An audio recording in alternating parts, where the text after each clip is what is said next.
صرف اللہ کا بندہ بننا چاہتے ہیں 3 مقابلے کرنے پڑیں گے۔ سب سے پہلے کس سے مقابلہ کرنا ہوگا؟ اپنے نفس سے۔ وہ جو کل شعر سنایا تھا کہ مسجد تو بنا دی شب بھر میں ایما کی حرارت والوں نے، من اپنا پرانا پاپی ہے برسوں میں نمازی بن نہ سکا۔ کوئی شخص رشوت پیش کر رہا ہے، حرام شے ہے، نفس کیا کہتا ہے؟ لے لو، کہتا ہے کہ نہیں؟ اور بڑی پٹیاں پڑھاتا ہے کہ یہ سارا تقویٰ کا حیضہ تمہیں ہو گیا ہے، فلاں حاجی ہے، فلاں وہ ہے، وہ بھی لیتا ہے، اور فلاں ضرورت رکی پڑی ہے، بچے کی فیس نہیں گئی ہے، بیوی کو اتنا عرصہ ہو گیا ساڑی کی فرمائش کرتے ہوئے ساڑی نہیں خریدی گئی ہے، یہ ساری پٹی پڑھائے گا نفس کے نہیں۔ اب اگر آپ مقابلہ کر سکتے ہیں نفس کا تو بچیں گے، مقابلہ نہیں کر سکتے باہر کھا جائیں گے۔ یہی ہوگا کہ نہیں؟ اذان کا وقت آ گیا، اذان سن لی آپ نے، لیکن پھر نفس نے کہا ابھی اور سو، آپ نے کروٹ لی اور کپڑا خوب ٹھیک کیا اور غین ہو گئے۔ اگر آپ اس نفس کے تقاضے کو اس وقت رد کر سکتے، طاقت آپ میں اتنی ہوتی تو آپ کھڑے ہوتے مسجد کی طرف جاتے۔ گویا کہ بندگی رب کے لیے سب سے پہلا جہاد کس سے کرنا ہوگا؟ نفس۔ اچھا، نفس اکیلا نہیں ہے، اس کے پیچھے ایک بہت بڑا بدماش ہے، وہ شیطان لعین، وہ اسے اکساتا رہتا ہے، پھونکے مارتا ہے، الذی یوسوس فی صدور الناس، اشتعال پیدا کرتا ہے، پٹیاں پڑھاتا ہے، برائی کو مزین کرتا ہے، بے حیائی کو فیشن کا نام دیتا ہے، ناچ گانے کو وہ کلچر کا نام دیتا ہے، یہ سارا کچھ کر رہا ہے۔ تو اگر شیطان سے مقابلہ نہیں کر سکیں گے تو اللہ کی بندگی کر سکیں گے؟ تیسری چیز، معاشرہ بگڑا ہوا ہے، بگڑے ہوئے معاشرے کا ایک دباؤ ہے آپ پر، یہ بالکل ایسے جیسے ایک ہجوم ایک طرف جا رہا ہو تو ادھر جانا آسان اور مقابلے میں جانا بہت مشکل، زور لگانا پڑے گا نا۔ تو معاشرے کا رخ کچھ اور ہے، آپ کا رخ کچھ اور ہے، معاشرہ نہ خدا کو جانے نہ رسول کو جانے، آپ چاہتے ہیں اللہ اور اس کے رسول کے حکم پہ چلنا، کشمکش کرنی پڑے گی کہ نہیں؟ بہت پیارے ہیں وہ مصرے، زمانہ بات و نہ سازت تو با زمانہ ستیش، زمانہ تمہارے ساتھ اگر موافقت نہیں کر رہا، زمانے سے جنگ کرو۔ اور بے غیرت اور بے حمیت اور بودے اور بزدل اور کچے لوگوں کا اصول کیا ہے؟ زمانہ بات و نہ سازت تو با زمانہ بے ساز، زمانہ تمہارے ساتھ موافقت نہیں کرتا، بھائی تم زمانے کے رنگ میں رنگے جاؤ۔ آسان راستہ کون سا ہے؟ زمانہ تمہارے رنگ میں نہیں آتا، تم اس کے مطابق ڈھل جاؤ، کوئی تکلیف ہوگی؟ اور زمانہ تمہارے ساتھ اگر موافقت نہیں کر رہا، تم زمانے سے لڑو، تکلیف آئے گی کہ نہیں؟ 3 جہاد کرنے پڑیں گے تو انسان اللہ کا بندہ بن سکے گا۔ بات سمجھ میں آئی؟ اسی لیے جب پوچھا گیا حضور سے ای الجہاد افضل یا رسول اللہ، اے اللہ کے رسول سب سے افضل جہاد کون سا ہے؟ آپ نے فرمایا ان تجاہد نفسک فی طاعت اللہ، سب سے افضل جہاد یہ کہ اپنے نفس سے جہاد کرو، کشمکش کرو، مقابلہ کرو، تاکہ اسے اللہ کا مطیع بناؤ۔ یہ جہاد ہے افضل الجہاد۔ پہلے میں نے کہا تھا پہلی منزل سب سے اہم، تو جو پہلی منزل کا جہاد ہے وہ افضل الجہاد، بالکل 2 اور 2 4 کی طرح کی بات ہے۔ اور اسی کو کہا گیا جہاد اکبر۔ جب آپ غزوہ تبوک سے واپس آئے ہیں، آپ نے فرمایا مسلمانوں یہ نہ سمجھنا جہاد ختم ہو گیا، رجعنا من الجہاد الاصغر الى الجہاد الاکبر، وہ تو چھوٹا جہاد تھا جو ہم کرنے گئے تھے کافروں کے خلاف، یہ بڑا جہاد ہے جو مدینے میں رہ کر ہوگا، ہر آن ہوگا، وہ تو کبھی ہوتا ہے کبھی نہیں ہوتا، یہ ہر وقت ہوتا ہے، ہر صبح ہوتا ہے، ہر رات ہوتا ہے، ہر شام ہوتا ہے، ہر لحظہ ہوتا ہے، ہر وقت کشمکش ہے خیر و شر کی، حلال اور حرام کی، صحیح اور غلط کی، زمانے کی روش اور دین کا تقاضا ٹکرا رہے ہیں۔ آپ اگر اس راستے پر پہلا قدم رکھیں ایک عزم کے ساتھ تو ہوش ٹھکانے آ جائیں گے، دن میں تارے نظر آئیں گے، 14 طبق روشن ہو جائیں گے کہ دین کا نام لینا آسان ہے، چلنا بہت مشکل ہے۔ چمی گویم مسلمانم بے لرزم کے دانم مشکلات لا ادارہ۔ یہاں پر بھی نوٹ کیجئے کہ یہ 3 اس کے مرحلے ہیں جو منہج انقلاب نبوی میں ہم نے واضح کی۔ طاقت کے ساتھ طاقت، پنجہ آزمائی۔ پہلا مرحلہ صبر محض ہے، پرسیکیوشن کو جھیلو، برداشت کرو، صبر کرو. نغمہ ہے بلبل شوریرہ تیرا خام ابھی، اپنے سینے میں اسے اور ذرا تھام ابھی، منتظر رہو، وقت آئے گا ہاتھ کھول دیے جائیں گے. دوسرا مرحلہ ایکٹیو ریزسٹنس، آگے بڑھو، للکارو. اگر آپ کو ہماری ویڈیو چیلنج کرو، اقدام کرو. آخری مرحلہ پھر تصادم، جان دینے کے لیے میدان میں آتا، یہ قتال ہے. اسی لیے میں نے ایک مرتبہ تقریر کی تھی ممبر میں، پہلی مرتبہ مجھے یاد ہے، میں نے یہ 9 منزلیں بیان کی تھی. 8 منزلیں جہاد ہیں، 9ویں منزل جا کر قتال بنتی ہے. پہلی منزل پر 3 جہاد تھے نا، نفس سے، شیطان سے، بگڑے ہوئے معاشرے سے. دوسری منزل پر دعوت و تبلیغ بالحکمہ بالموعظہ جدال احسن. تیسری منزل پر صبر محض، ایسے ریزسٹنس، اقدام، چیلنج، ایکٹیو ریزسٹنس. 8 منزلیں جہاد. اور 9ویں منزل ان اللہ یحب الذین یقاتلون فی سبیلہ صفا کانہم بنیان مرصوص. گویا جہاد کی پہلی منزل مجاہدہ مع النفس، ہماری ویڈیو پسند آئی ہے اور آخری اور 9ویں منزل قتال فی سبیل اللہ. سبسکرائب کریں. واضح رہے کہ اسی کا منفی پہلو ہجرت ہے. بہت اہم بحث شروع ہوئی. جیسے اسلام کا منفی پہلو اطاعت کا تقویٰ ہے، حکم مانو، حکم پر عمل کرو، اطاعت. نافرمانی سے بچو، بات تو ایک ہی ہوئی. جہاد کا منفی رخ ہجرت ہے. اللہ کی بندگی کرنے کے لیے معاصی سے ہجرت کرنی ہوگی، حرام چیزوں سے ہجرت کرنی ہوگی. اسی لیے سوال کیا گیا ای الہجرت افضل یا رسول اللہ. جواب کیا تھا؟ ان تہجر ما کرے ربک. سب سے افضل ہجرت یہ ہے کہ ہر اس شے کو چھوڑ دو جو تمہارے رب کو پسند ہے. اسی لیے تنظیم کے عہد نامے میں جب اللہ کے ساتھ معاہدہ ہے، انی واحد اللہ، نمبر 1 کس بات کا معاہدہ؟ ان اہجر کل ما یکرہہ، ہر اس شے کو چھوڑ دوں گا جس کو وہ پسند نہیں کرتا. واضح رہے کہ اسی کا منفی پہلو ہجرت ہے. چنانچہ اس کی بھی پہلی منزل ان تہجر ما کرہ ربک ہے، اور آخری یہ کہ اقامت دین کی جد و جہد میں وقت آنے پر گھر بار، مال و منال اور اہل و عیال کو چھوڑ کر نکل جایا جائے. اس کی بھی نیت ہونی، تیاری کیجیے نفسیاتی طور پر. آج بھی جائزہ لیجیے، اتنی گرفت تو نہیں ہے کہ کبھی پکار آئے اور بلایا جائے اور یہ بندھن مجھے باندھ کر رکھ لے. اگر ایسا ہے تو یہی تو خطرہ ہے. پھر آگے جا کر جو ہفتے اعمال کرانا ہے ابھی چھٹی کرو، سب کچھ کرنا اور پھر ہفتے اعمال کرا لینا. آپ کو ہماری ویڈیو پسند آئی ہے، آپ کو معلوم ہے جنہوں نے ہجرت نہیں کی تھی، سورہ نساء میں کتنی اہم بحث آئی. تو ہجرت، لیکن یہ کہ پورے لیول کے اوپر غلط خیالات ذہن سے نکالو، غلط نظریات نکالو، ہجرت ہے. غلط صحبت کو چھوڑو، ہجرت ہے. نخلہ و نطر کو من یفجرک، ہجرت ہے. دوستیوں کو چھوڑو، ہجرت ہے. محبتوں کو کاٹو اس تلوار سے، ہجرت ہے. تو جیسے جہاد، جیسے سانس ہے اس کی آمد و شد، آنا اور جانا، اسی طرح جہاد اور ہجرت ہے. کچھ لوگ جو ہے وہ اصطلاحی مفہوم لے کر اور نہ معلوم کہاں سے کہاں،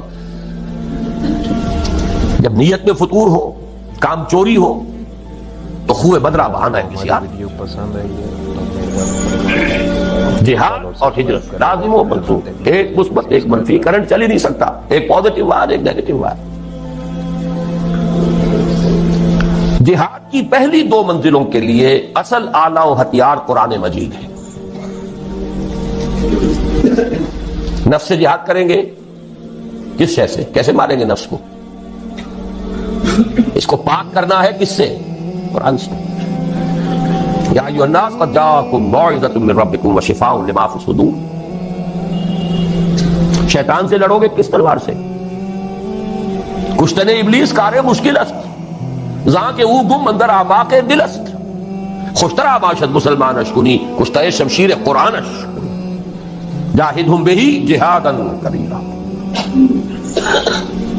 دوسری منزل قرآن، تذکیر قرآن سے، تبشیر قرآن سے، انذار قرآن سے، دعوت قرآن کی، تبلیغ قرآن کی، تو سارا برکت و محور اس کا. اوحی الی ھذا القرآن لانذرکم بہ ومن بلغ فلقد یسرناہ بلسانک لتبشر بہ المتقین وتنذر بہ قوما لدا. نفس کے خلاف جہاد کرنا ہے، ومن اللیل فتہجد بہ نافلۃ لک. دعوت کے لیے غلط نظریات کا انکار کرنا ہے قرآن کے ذریعے، ایمان کا اس بات کرنا ہے قرآن سے ہوگا. نور یہ ہے، اندھیاروں سے یہ نکالے گا. لِيُخْرِجَكُم مِّنَ الظُّلُمَاتِ إِلَى النُّورِ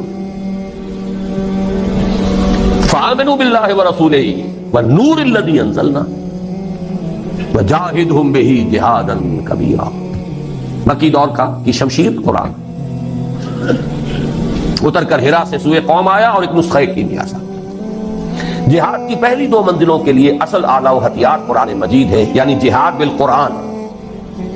چنانچہ مجاہدہ مع النفس کا مؤثر ترین ذریعہ ہے قرآن کے ساتھ قیام اللیل یا تہجد، اور دعوت و تبلیغ کا پورا عمل بھی قرآن حکیم ہی کی اساس پر اور اسی کے ذریعے ہونا چاہیے.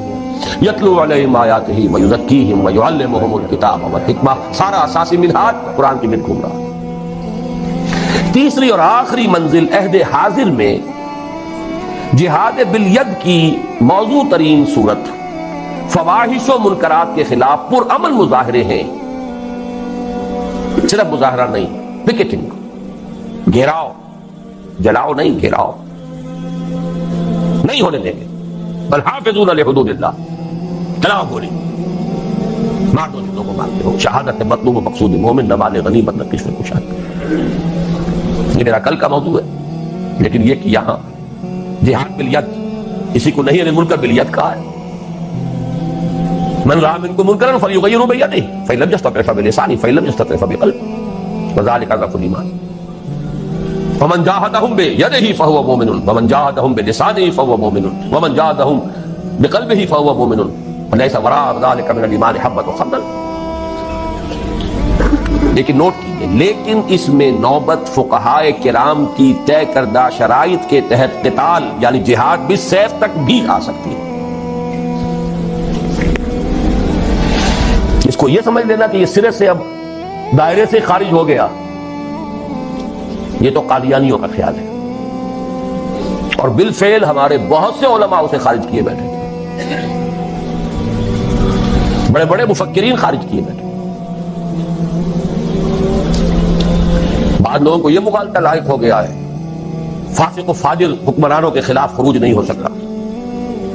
یقیناً بعض ایسی احادیث ہے، لیکن دوسری احادیث بھی جب ایک ہی حدیث سے آپ سارا مسئلہ نکالیں گے تو بڑی گمراہی میں آ جائیں گے. من قال لا الہ الا اللہ دخل الجنہ، یہاں تو ایمان بالرسالت بھی ثابت نہیں ہوتا. اس نے کہا لا الہ الا اللہ جنت میں داخل ہو جائے گا، لیکن آپ پورا مورچہ لگا دیں گے نہیں نہیں، ایمان بالرسالت لازم ہے، ایمان بالآخرت لازم ہے، ایمان بالقرآن لازم ہے، پھر اس کے عملی تقاضے لازم ہے. تو اس کو بھی اچھی طریقے سے سمجھ لیجئے. قتال اور فساق و فجار حکمرانوں کے خلاف طاقت کا استعمال، لیکن اس کی شرائط ہے. امام ابو حنیفہ جن کو میں سید الفقہاء سمجھتا ہوں، انہوں نے اس کے لیے واضح طور پر کہا کہ نہیں المنکر اگر زبان سے مؤثر نہیں ہو رہا تو فبالسیف، تلوار، لیکن اس کے لیے طاقت اتنی بہم پہنچ چکی ہو. یہ نہیں کہ 4 آدمی اکٹھے کیے 4 کو مروا دیا، پھر آگے چلے، پھر 10 کو اور اکٹھے کیے 10 کو مروا دیا. یہ نہیں، ہنگامہ کیا، جماعت بنائیے، قوت جمع کیجئے، تربیت دیجئے، منظم کیجئے، محتدب تعداد اتنی کہ جو بھی آپ کے اندازے ہیں اس کے اعتبار سے، ویسے کوئی شے کہیں سے آ جائے بورڈ فرام دی بلو وہ بات دوسری ہے، لیکن ہر اندازے میں آپ یہ تقریباً یہ یقین رکھیں کہ اب اتنی طاقت ہے کہ ہم بدل دیں گے اس نظام کو، کامیابی ہو جائے تب جا کر اس کا نہیں. ٹیررزم جو ہے جو چل رہا ہے آج کل، ادھر حقیقت جہاد اور قتال کو بدنام کرنے والی چیز، لیکن یہ کہ اس کو خارج کر دیں اس کے بعد اس میں نوبت فقہائے کرام کی طے کردہ شرائط کے تحت قتال یعنی جہاد بھی صحت تک بھی آ سکتی ہے. یہ ہے جہاد کی بحث. پہلا جو لازمی تقاضا ہے ان تین فرائض کے لیے وہ ہے جہاد. دوسرا لزوم اجتماعیت، اجتماعیت کا لزوم. اس میں بھی درجے ہوں گے. کسی جگہ یہ مستحب ہوگا، کسی جگہ یہ مفید کہہ لیجئے، ممد کہہ لیجئے، کسی جگہ لازم ہوگا. ہر وقت ہر حال میں لازم نہیں. فریضہ اول کے ضمن میں صرف صحبت صالح، کونوا مع الصادقین. اللہ کا بندہ بننا ہے آپ کو، نفس سے جہاد کرنا ہے، شیطان سے کرنا ہے، معاشرے سے کرنا ہے، تو ایسے لوگوں کی معیت تلاش کریں، ایسوں کا قرب، ایسوں کی صحبت جو یہی کام کر رہے ہوں، یہی کرنا چاہتے ہوں. اس سے تقویت پہنچے گی آپ کو. مرید کسے کہتے ہیں؟ ارادہ کرنے والا. آپ نے ارادہ کیا ہے اور بھی ہے اس نے بھی ارادہ کر لیا ہے، یہ مرید جمع ہو. اس سے یقیناً تقویت حاصل ہوگی. لیکن عقلاً محض اس کام کے لیے جماعت، میں جماعت کا ایک مفہوم خاص بول رہا ہوں، جماعت ڈسپلن، سب اتحاد والی جماعت، اس کام کے لیے ضرورت نہیں. نمبر 2، اسی طرح فریضہ ثانی کے ضمن میں درس گاہوں، اداروں، انجمنوں اور سوسائٹیوں سے پورا ہو سکتا. دین کی دعوت و تبلیغ ہے، ڈھیلا ڈھالا نظم ادارہ ہے، اشاعت قرآن کا ادارہ، پبلشنگ ہاؤس ہے، آڈیو ویڈیوز کے کا کوئی سلسلہ ہے، جرائد ہے، رسائل ہیں، انجمنیں ہیں، دارالعلوم ہے.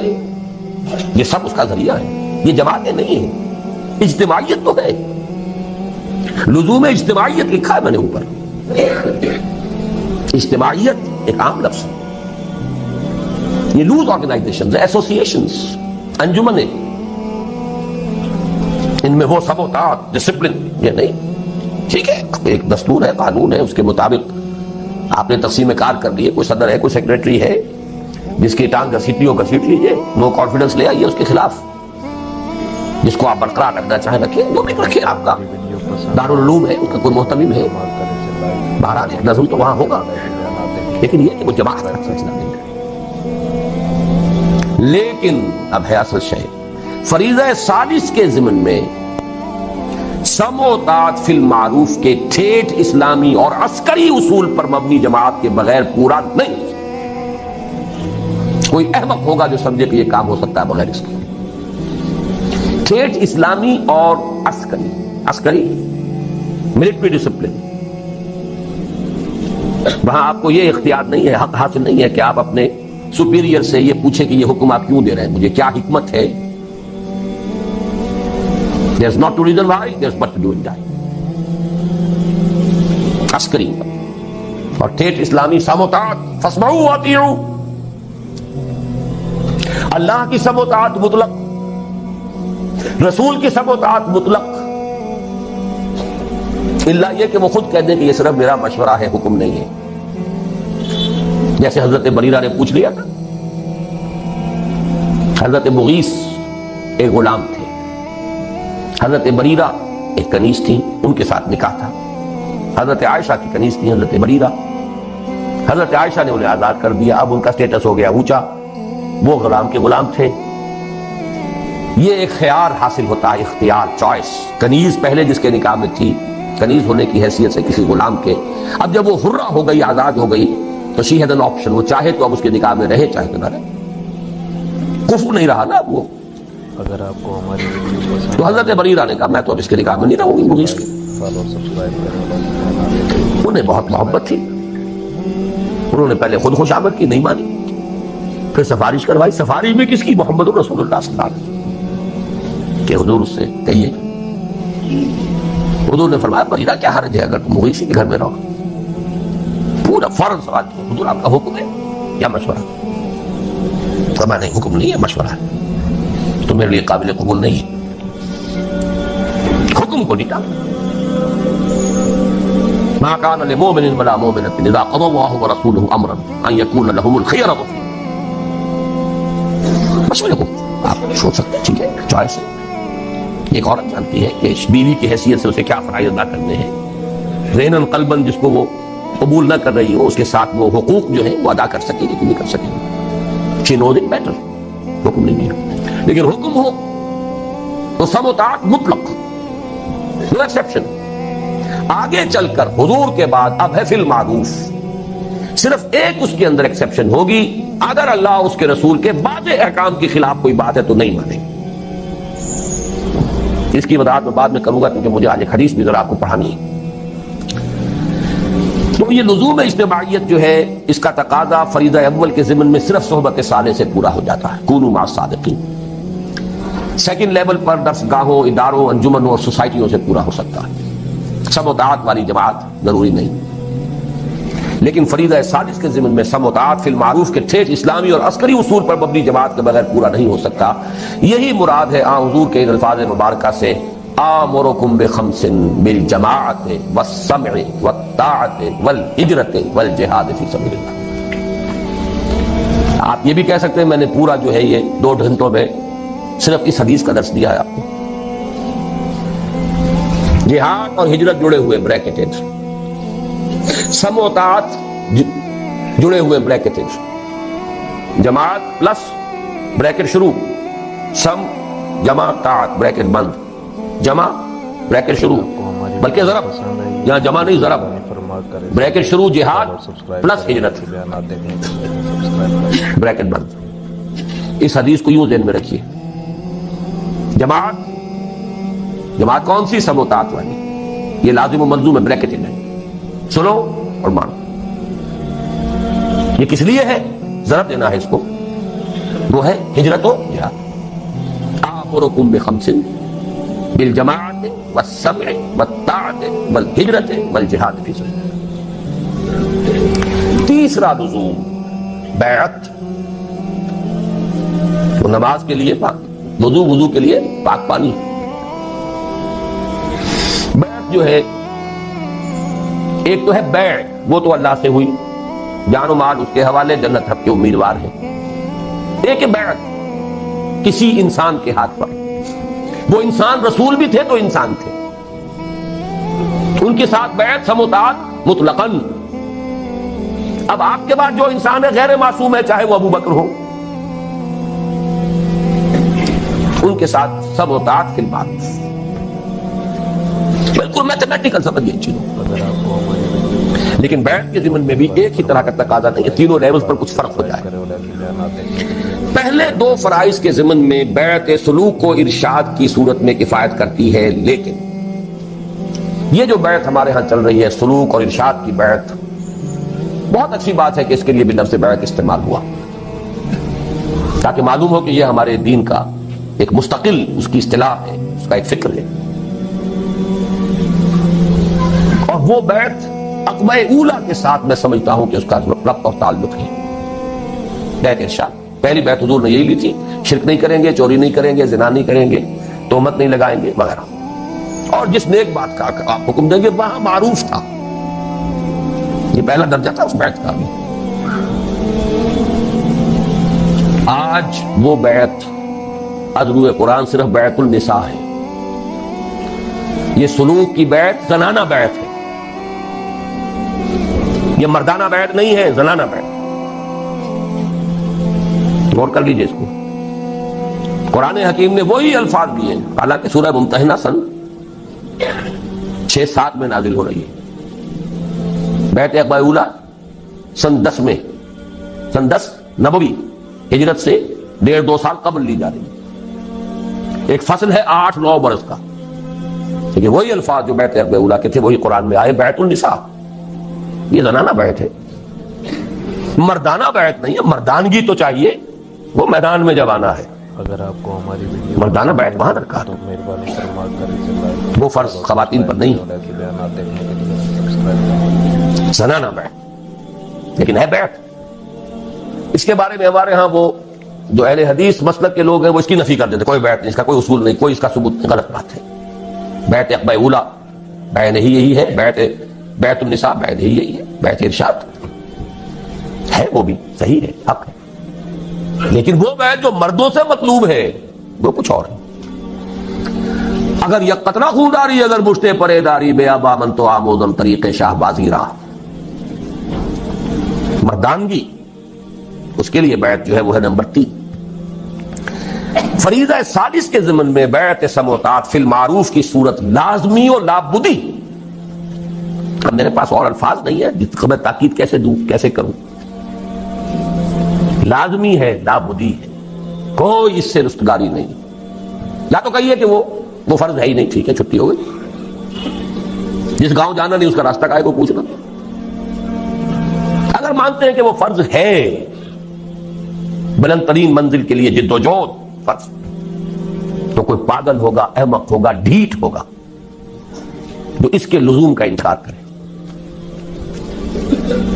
فریضہ سادس کے ضمن میں بیعت سمع و طاعت فی المعروف کی صورت لازمی و لابدی, اسی کی جانب اشارہ ہے مسلم شریف کی روایت عن عبداللہ ابن عمر رضی اللہ تعالی عنہما میں, جس میں حضور صلی اللہ علیہ وسلم کے الفاظ مبارکہ وارد ہوئے ہیں کہ من مات ولیس فی عنقہ بیعۃ مات میتۃ جاہلیۃ. جو شخص مرا اس حال میں کہ اس کی گردن میں بیعت کا قلادہ نہیں تھا, وہ جاہلیت کی موت مرا ہے, ایمان اور اسلام کی موت نہیں مرا ہے. جو لوگ اس بیعت ارشاد کو سمجھ لیتے ہیں کہ یہ تقاضا پورا ہو رہا ہے, وہ اپنے آپ کو دھوکہ دے رہے ہیں. یہ دوسری بیعت کا تذکرہ ہے. اس حدیث کے بارے میں بھی میرے جو الفاظ تھے اوریجنل ان میں میں نے تھوڑا سا اضافہ کیا. اس پر اصل میں مجھے متنبہ کیا تھا مولانا سید حامد میاں رحمۃ اللہ علیہ نے, جو ہمارے مستشارین میں سے تھے تنظیم کے. وہ چونک گئے اس کو دیکھ کر, کہنے لگے آپ جس طرح اس کو لازم قرار دے رہے ہیں, یہ مفہوم تو ہمارے بزرگوں اور اسلاف میں سے کسی نے بیان نہیں کیا کہ اس معنی میں یہ بیعت جو ہے لازم ہے. میں نے انہیں ایک جواب دیا بڑی ٹیکنیکل ٹرمز میں. مولانا عصمت اللہ صاحب سمجھیں گے اس ٹیکنیکل ٹرمینالوجی کو.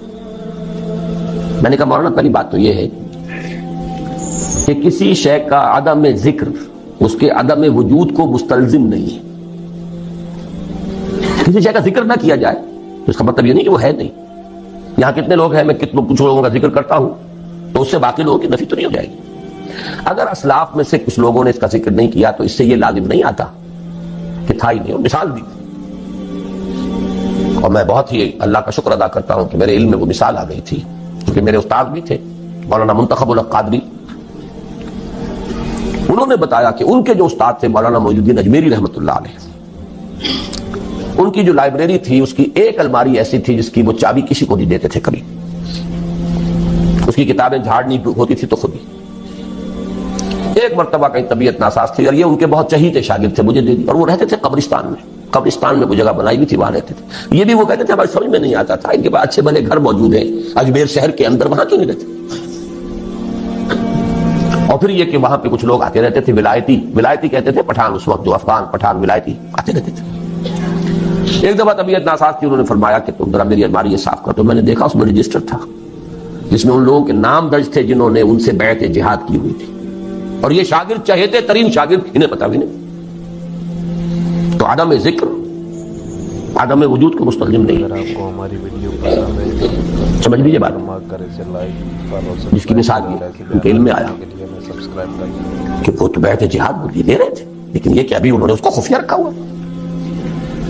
لیکن بہرحال میں نے یہ بعد میں ہمارے ایک رفیق ڈاکٹر تقی الدین صاحب نے بھی پھر کچھ اس پر گفتگو کی تھی, تو میں نے اس میں اپنی رائے میں ایک ترمیم کی ہے. پہلی میری رائے یہ تھی کہ صرف 2 ہی صورتیں ممکن ہیں, یا تو اسلامی نظام حکومت قائم ہے تو اس کے سربراہ سے بیعت سمع و طاعت فی المعروف ہوگی, نہیں ہے تو اس کو قائم کرنے کے لیے جماعت قائم کرنی ہوگی, اس کے سربراہ سے بیعت سمع و طاعت فی المعروف ہوگی. تیسری صورت ممکن ہی نہیں. تو جیسے میں نے اب استثناء قائم کیا ہے اس میں کہ علم اور عمل کے درمیان فصل بھی ہو سکتا ہے, ایک شخص مفلوج ہو سکتا ہے نفسیاتی اعتبار سے, اللہ جانتا ہے لا یکلف اللہ نفسا الا وسعها, وہ حساب لے لینا. قاعدہ کلیہ نہیں ٹوٹے گا نارمل آدمی کے لیے. وہی بات ہے کہ علم اور نظریہ اور فکر اور ادھر عمل اور رویہ اور کردار لازم و ملزوم نہیں. اسی طرح اب میں نے یہاں پہ لفظ لکھا ہے اس لیے کہ نارمل حالات تو 2 ہی صورتیں ممکن ہیں, ایک لفظ کا اضافہ کیا, نارمل حالات, جیسے وہ نارمل انسان بمقابلہ مریض انسان, نارمل حالات بمقابلہ فتنہ شدید، پسند ہے یہ یہ ابھی آگے آ جائے گا۔ اس لیے کہ نارمل حالات میں تو دو ہی صورتیں ممکن ہیں۔ نمبر ایک، اگر کم سے کم شرائط و معیارات پر اترنے والا صحیح اسلامی نظام حکومت قائم ہے تو اس کے سربراہ سے بیعت سموتات فی المعروف،